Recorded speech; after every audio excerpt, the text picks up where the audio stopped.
नमस्कार हमारे सभी दर्शकों को और कृषि जागरण की तरफ से आप सभी को धनतेरस की बहुत बहुत शुभकामनाएं। चलिए रुक करते हैं अब हेडलाइंस की ओर। धनतेरस आज मनाए या कल, जाने क्या है खरीदारी का शुभ मुहूर्त।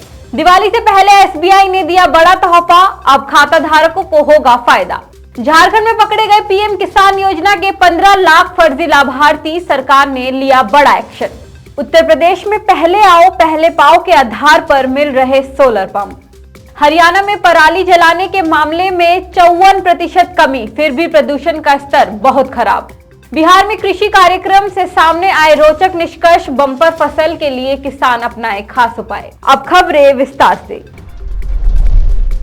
धनतेरस का त्योहार दीपावली की शुरुआत का प्रतीक है। इसे धन त्रयोदशी या धनवंतरी त्रयोदशी भी कहा जाता है। इस बार धनतेरस 22 अक्टूबर को पड़ रहा है। हर साल धनतेरस कार्तिक मास के कृष्ण पक्ष की त्रयोदशी को मनाया जाता है। बता दें, त्रयोदशी तिथि आज यानी 22 अक्टूबर शनिवार को शाम 6:02 से शुरू हो रही है, जो कि अगले दिन 23 अक्टूबर की शाम 6:03 तक रहेगी। इसलिए 22-23 अक्टूबर दोनों दिन धनतेरस मानी जा रही है। ऐसे में आज 22 अक्टूबर को पूजा का अच्छा मुहूर्त है और 23 अक्टूबर को खरीदारी के लिए शुभ मुहूर्त है। देश की सबसे बड़ी सरकारी bank state bank of India SBI ने अपने ग्राहकों को बड़ा तोहफा दिया है। बैंक ने फिक्स डिपॉजिट पर ब्याज दरें यानी एफडी रेट्स बढ़ा दी है। अब एसबीआई में डिपॉजिट के रूप में पैसे रखने पर अधिक ब्याज मिलेगा। एफडी पर बढ़ी हुई ब्याज दरें 22 अक्टूबर 2022 से प्रभावी होंगी। बैंक के ऐसे कदम से ऐसे ग्राहकों को अधिक फायदा होगा जो फिक्स डिपॉजिट के रूप में जमा राशि पर निर्भर रहते हैं। हाल ही में बैंक ने अपना कर्ज महंगा कर दिया था। अब उसने फिक्स डिपॉजिट पर ब्याज दरें बढ़ाकर ग्राहकों को राहत देने की कोशिश की है। देश के किसानों को राहत पहुंचाने के लिए पीएम किसान निधि सम्मान योजना चलाई जा रही है। इसके तहत देश के किसानों को एक साल में 6,000 रुपए दिए जाते हैं। किसानों के लिए कल्याणकारी इस योजना में फर्जीवाड़ा की खबरें सामने आ रही है। बता दें, झारखंड में इस योजना से 15 लाख फर्जीवाड़ा पकड़े गए हैं। मामले सामने आने के बाद सरकार भी एक्शन में आ गई है और फर्जीवाड़ा करने वाले लोगों के खिलाफ कार्रवाई करने की तैयारी में जुट गई है। इतना ही नहीं, अब ऐसे लोगों से राशि भी वसूलने की तैयारी की जा रही है। किसानों के लिए फसलों की सिंचाई करना आज के समय में सबसे बड़ी समस्या बनी हुई है, क्योंकि भारत में अभी भी किसान बारिश पर ही निर्भर है। अगर अच्छी बारिश होती है तो उनकी फसल का उत्पादन अच्छा होता है, पर किसी साल बारिश नहीं हुई तो पूरी फसल बर्बाद हो जाती है। ऐसी परिस्थितियों से निपटने के लिए किसान ट्यूबवेल के सहारे सिंचाई करते हैं। खास बात यह है कि ट्यूबवेल से फसलों की सिंचाई करना सबके बस की बात नहीं है, क्योंकि डीजल काफी महंगा हो गया है। ऐसे में छोटे किसानों के लिए सोलर पंप अच्छा सहायक हो सकता है। सोलर पंप कम खर्चे में ही आ जाता है और इसके ऊपर सरकार सब्सिडी भी दे रही है। हरियाणा में दिवाली से पहले ही इस बार प्रदूषण का स्तर बहुत खराब श्रेणी में पहुंच गया है। इसके लिए मौसम में बदलाव और पराली जलाने की घटनाओं को जिम्मेदार माना जा रहा है। पर इस बार पिछले साल के मुकाबले पराली जलाने की घटनाएं 54.77% कम है।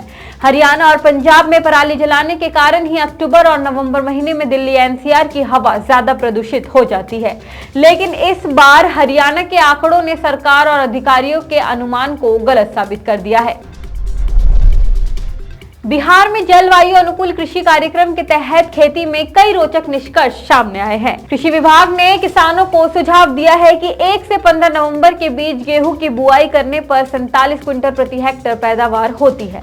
ये समय पूरे बिहार के लिए है। वहीं 11 से 18 दिसंबर के बीच गेहूं की बुआई करने पर उपज घटकर 34 क्विंटल प्रति हेक्टेयर रह जाती है। ऐसे में कृषि विभाग ने किसानों को बम्पर फसल का लाभ लेने के लिए जलवायु अनुकूल खेती के लिए प्रेरित करने का लक्ष्य तय किया है। महाराष्ट्र सरकार विभिन्न कारणों से फसलों को हुए नुकसान का आंकलन करने के लिए उपग्रहों के इस्तेमाल की योजना बना रही है।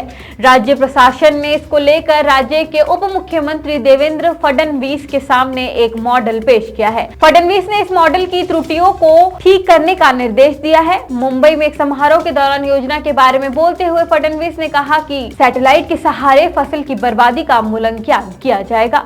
सैटेलाइट मैपिंग के जरिए इसलिए फसलों का मूल्यांकन क्षेत्र के लिए गेम चेंजर साबित होगा।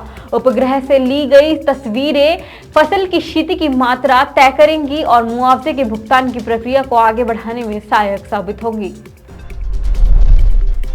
दिल्ली के लोगों के लिए आज का मौसम अच्छा रहा, पर आज भी दिल्ली में हवा की गुणवत्ता खराबी दर्ज की गई है। दिवाली के पटाखों से पहले ही दिल्ली में हवा का स्तर लगातार खराब ही होता जा रहा है। वायु गुणवत्ता एवं मौसम पूर्वानुमान अनुसंधान प्रणाली सफर के आंकड़ों के मुताबिक वायु गुणवत्ता सूचकांक AQI सुबह 9:20 पर 224 रहा। और आज FTV ऑर्गेनिक के क्विज कंपटीशन में आपके लिए सवाल है कि मूंगा रेशम भारत के किस राज्य से संबंधित है। Number 1 Arunachal Pradesh, number 2 Bihar, number 3 Maharashtra और नंबर 4 असम। तो देरी किस बात की है, फटाफट से हमें इसका जवाब कमेंट करके जरूर बताएं और जीते FTV ऑर्गेनिक के डिस्काउंट कूपन और ढेरों इनाम। साथ ही ऐसे अन्य जानकारी के लिए बने रहिए हमारे यानी कृषि जागरण के साथ। धन्यवाद।